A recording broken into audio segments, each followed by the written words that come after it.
নমস্কার বন্ধুরা, আজকের ভিডিওর আলোচনার বিষয় হচ্ছে শনি শুধু কুফলদাতা নয়, ন্যায় বিচারকও।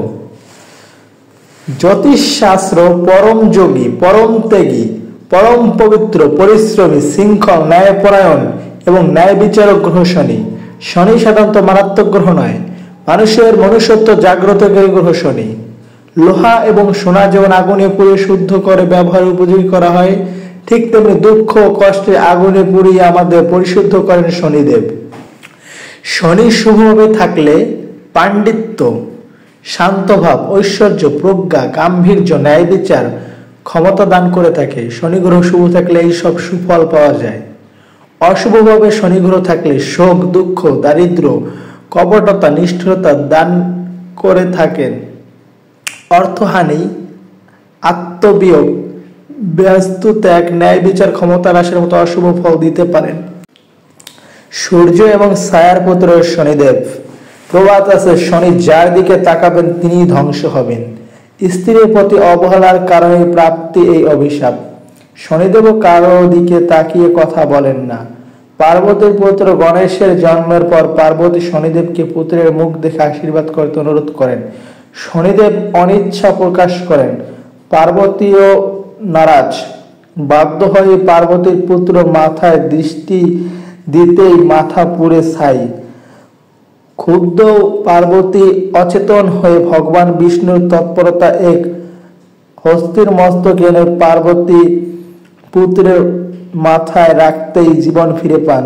দেবীর জ্ঞান ফিরে পুত্রের রূপ দেখে ক্ষুব্ধ পার্বতী শনিদেবকে শাপমুক্ত করেন এবং গ্রহের স্থান দেন।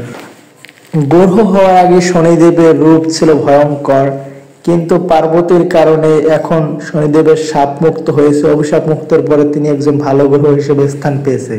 শনি একটি রাশিতে সবচেয়ে বেশি দিন 2.5 বছর অবস্থান করে সঞ্চারকালে একাদশ লগ্নে অধিক অর্থলাভের সুযোগ দিয়ে পরীক্ষা করেন। সেই সময় অসৎ বা উচ্ছৃঙ্খল জীবনযাপন করে পরবর্তীতে রাশিতে অশুভ ফল নেমে আসে। শনি বৃহস্পতি প্রভাবকে সদা সম্মান করেন।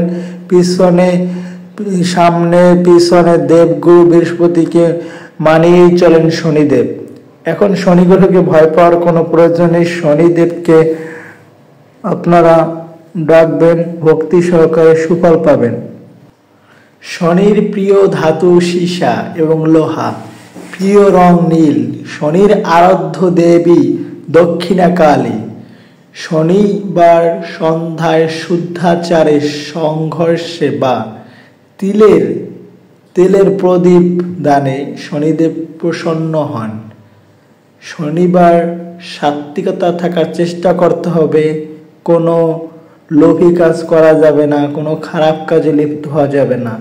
অনেকটা স্পষ্টবাদী থাকতে হবে। শনিবার স্বচ্ছ থাকতে হবে।